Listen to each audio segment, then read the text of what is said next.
Всем привет! Вы в гостях у Вики, меня зовут Катя. И сегодня мы продолжаем нашу рубрику Travel with Me. И сегодня у нас будет наложение костей для нашего персонажа.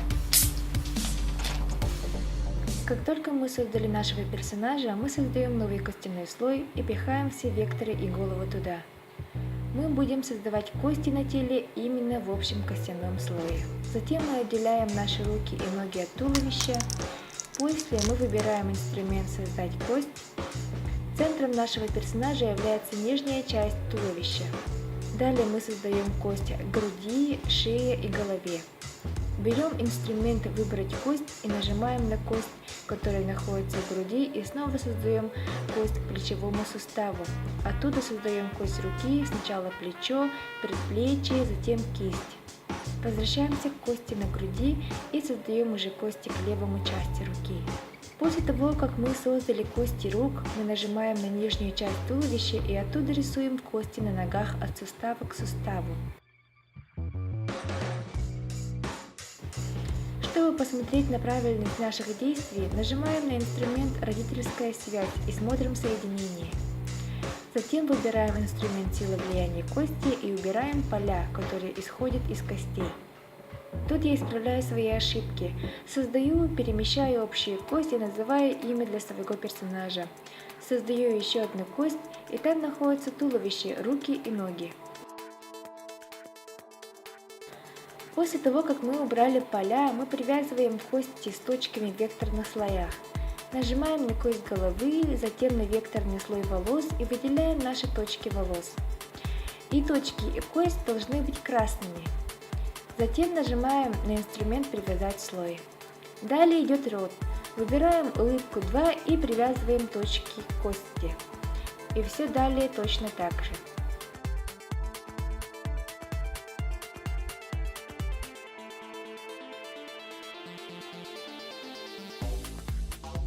Переходим к туловищу. Выбираем кость на шее и векторный слой туловища. Выделяем точки шеи и привязываем. Точно так же выделяем точки с соответствующими зонами костей. И руки, и ноги все точно так же, ничего сложного.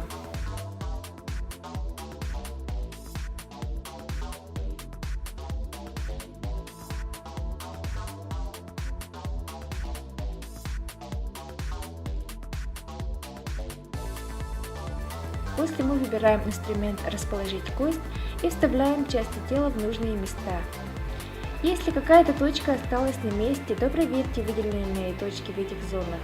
Возможно, вы не заметили их. Чтобы глаза нашего персонажа закрывались и открывались, мы в общей костяной группе создаем кость. Она не должна быть соединена с другой костью. В правом верхнем углу есть название нашей кости. Возле него есть кнопка ограничения кости, и ставим галочку в костяных ограничениях и даем диапазон от минус 90 до 90. У нас появились барьеры для нашей кости. Нажимаем на клавиатуре Ctrl английская К, выходит окно действия. Нажимаем на файл «Новые действия», а в строке названия действия пишем название нашей кости, то есть B21. Выбираем инструмент «Вращать кости» и поворачиваем влево. Выбираем векторный слой глаз и перемещаем наши точки так, чтобы они были закрытыми.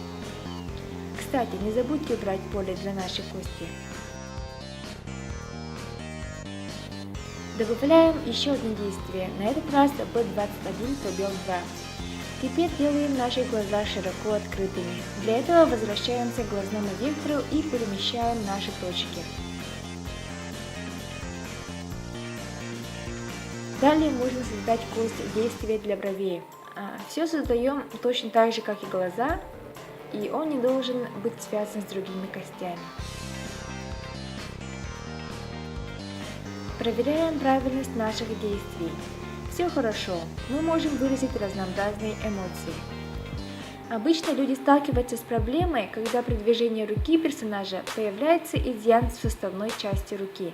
Для этого мы также нажимаем на Ctrl английская К, создаем новые действия и выбираем кость предплечья. Вращаем кость в нужные стороны и видим изъян. Нажимаем на векторный слой руки и перемещаем точки так, чтобы не было изъяна. Затем создаем еще одно действие и вращаем в другую сторону. И точно так же убираем изъян. Точно такие же действия мы будем делать с другой рукой.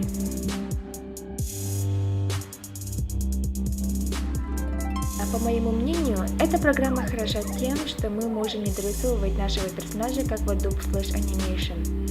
Мне эта программа абсолютно хороша для создания каких-либо мультфильмов или же анимаций. Если есть вопросы, смело задавайте в комментариях или в личку на странице ВК. На этом видео подходит к концу. Всем пока!